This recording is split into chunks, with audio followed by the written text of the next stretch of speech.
I remember chancing upon a rather odd and lengthy book while roaming about a particularly shabby library in Archangel, Virginia.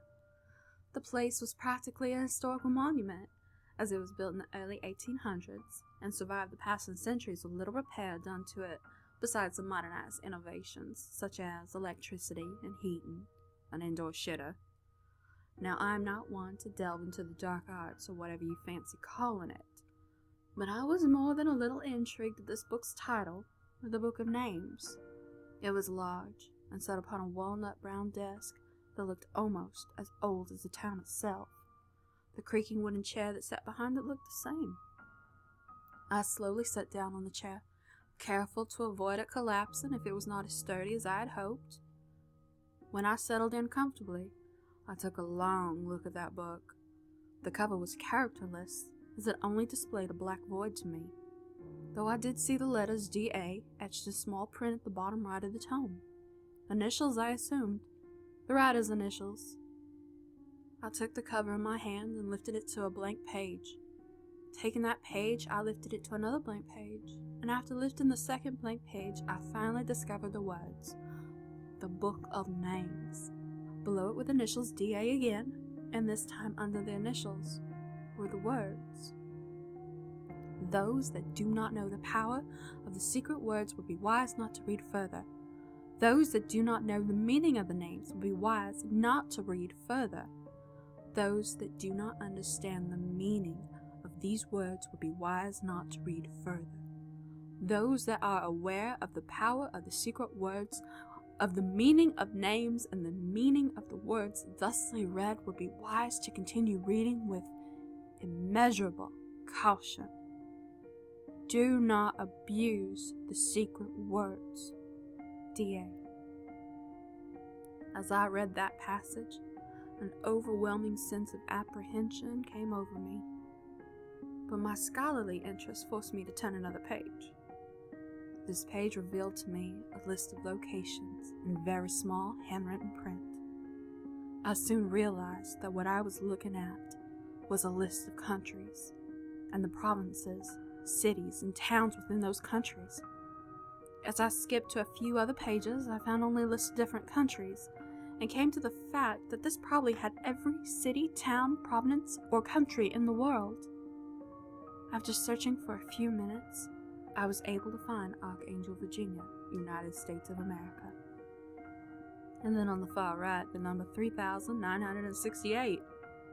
It didn't surprise me that the book had more than 3,000 pages in it. It was quite the behemoth. Turning to page 3,968, I found a list of names that seemed to be in alphabetical order. Aaron Aronson, Aaron Abercrombie, Aaron Abernathy. The list of names went on and on for pages. I skipped a couple hundred pages and found only more names. Skipped another couple hundred pages, found more names. Now skipping more than a couple thousand pages, I came across one titled Ritual Words.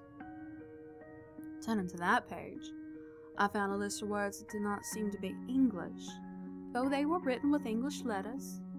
I read out loud in a hushed voice, Nosasha, Nosha, Thay.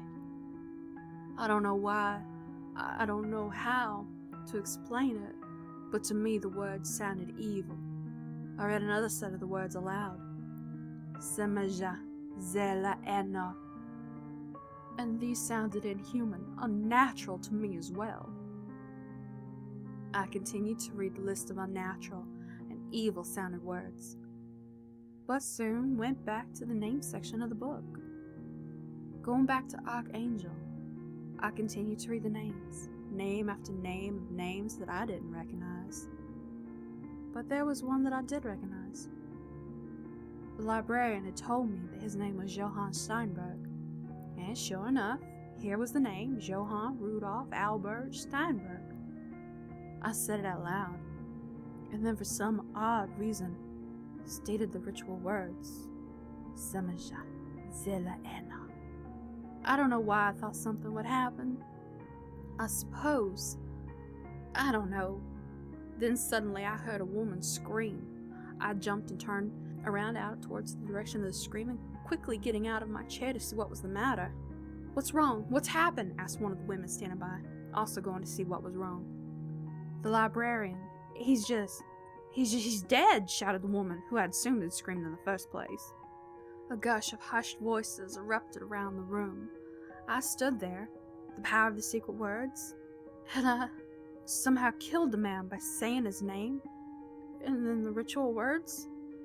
The more I thought of it, the more came to the grim realization that I may have caused the death of Johann Steinberg, with the echo of the warning drowning out any other thought. Those that do not know the power of the secret words will be wise not to read further. Those who don't know the meaning of the names will be wise not to read further. Those that do not know the meaning of these words will be wise not to read further. I ran back to that evil, venomous book that could not have been made by any righteous being, and desperately searched for my name. I eventually found it. I had taken the life of an innocent. Shall I not share his fate?